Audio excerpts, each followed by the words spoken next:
এই সুন্দর বর্ষাকে, বৃষ্টিকে উপভোগ করছি। আর সাথে সাথে ইচ্ছে হচ্ছে একটু রান্না বান্না করতে, মিষ্টি খেতে খুব ইচ্ছে হচ্ছে।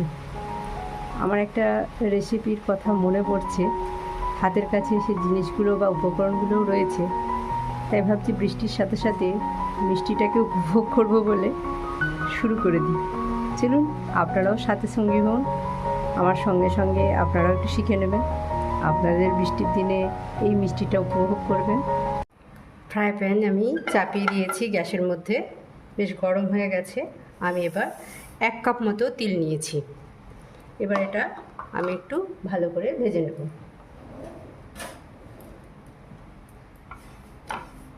তিলটা যখন দেখবেন বেশ গন্ধ ছাড়ছে, তখন এটা বন্ধ করে দিতে হবে।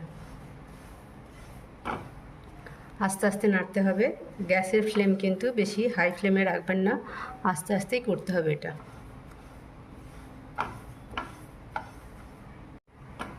এই তিলের রেসিপিটা আমি আগেও বানিয়েছি, খুব সুন্দর লাগে খেতে মিষ্টিটা।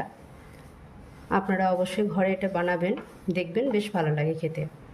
আমার চ্যানেলের যারা বন্ধুরা আছেন, অনেকে আমাকে রিকোয়েস্ট করেছিল যে আমি মিষ্টি খুব একটা বানাই না। আসলে আমি নিজে ব্যক্তিগতভাবে মিষ্টি খুব একটা পছন্দ করি না, সেই জন্য মিষ্টিটা বানানো খুব একটা হয়ে ওঠে না। তা আজকে ভাবলাম যে সবার রিকোয়েস্টে একটু মিষ্টি বানাই।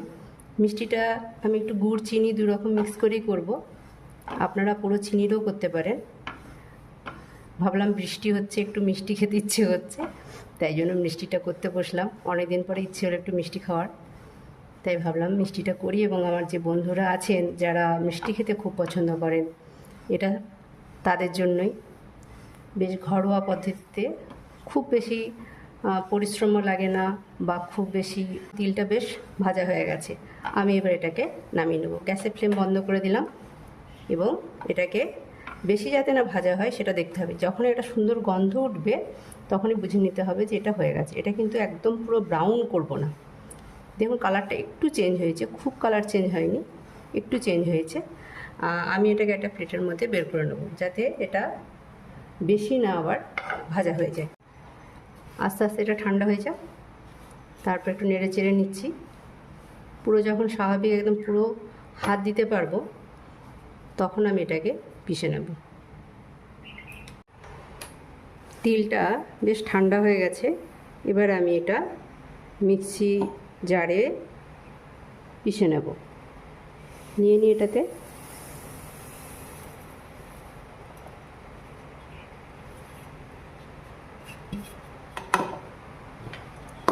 আমি এটা ভালো করে একবার পিষে নেব, তারপরে ফিরে আসছি। আমি এটা মিক্সি জারে পিষে নিয়েছি। এবার দেখুন এরকম মিহি হয়ে গেছে আমার এটা। এবার আমি এটা সাইডে রেখে দিই। আচ্ছা, ভিডিও চলতে চলতে কী করে অফ হয়ে গেছে আমি বুঝতে পারিনি। আমি এর মধ্যে 1/2 কাপের কম চিনি এবং 1/2 কাপের একটু কম, মানে দুটো মিলিয়ে আমি 1/2 কাপ মতো চিনি এবং গুড় দিয়েছি। খেজুর গুড়ে পাটালি দিয়েছি, তাই জন্য এটা লাল রং লাগছে। আপনারা চাইলে পুরোটা চিনি দিয়েও করতে পারেন, তাতে কোনো অসুবিধা নেই।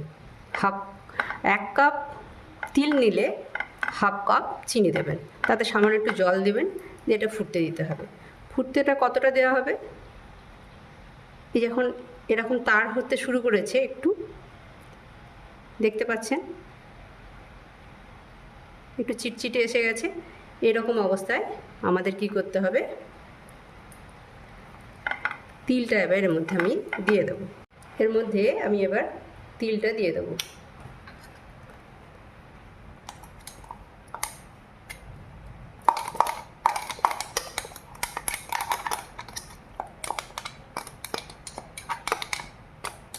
খেজুর গুড় দিয়ে করছি, একটু স্মেলটা খুব ভালো আসে।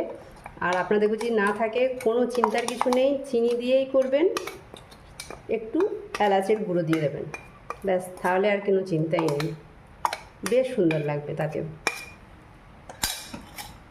বা যারা চিনি খেতে চান না তারা পুরোটাই গুঁড়ো করতে পারেন, সেটাও কোনো অসুবিধা নেই। আমি এটা সুন্দর করে মাখিয়ে নেব।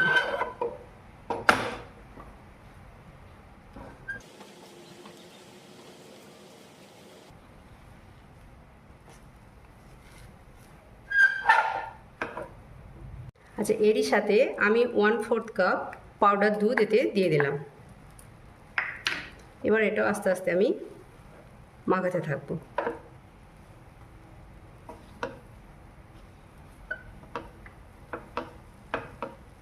এটা কিন্তু খুব স্লো আঁচে করবেন, ফ্লেম যেন না বেশি হাই ফ্লেমে থাকে।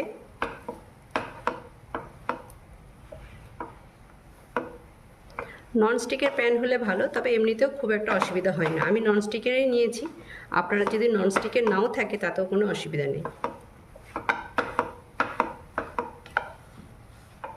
যখন দেখবেন এরকম শুকিয়ে এসছে, এর মধ্যে এবার আমি কি করব, একটু ঘি দেব।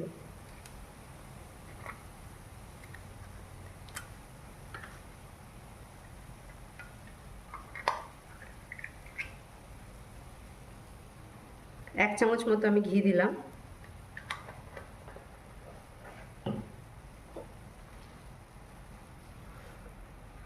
যেহেতু তিলের মধ্যে একটা তেল থাকে, তাই ঘি বেশি দেওয়ার খুব একটা প্রয়োজন হয় না।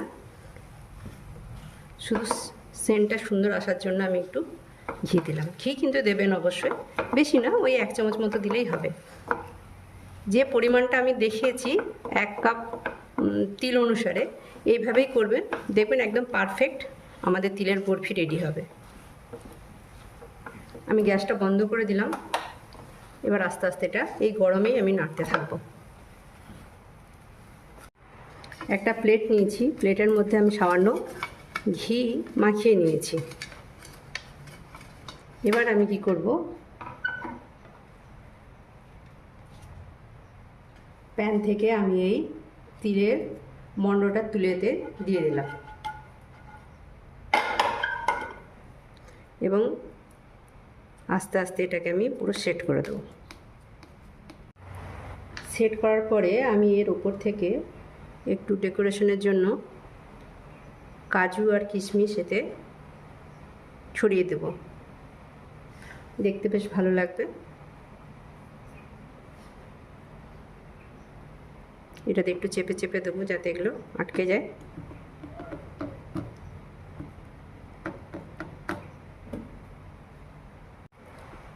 আধ ঘন্টা মতো রেস্টে রেখেছি, তারপরে আমি এবার এটা ঠান্ডা হয়ে গেছে, আমি এটা এবার বরফি আকারে কেটে নেব।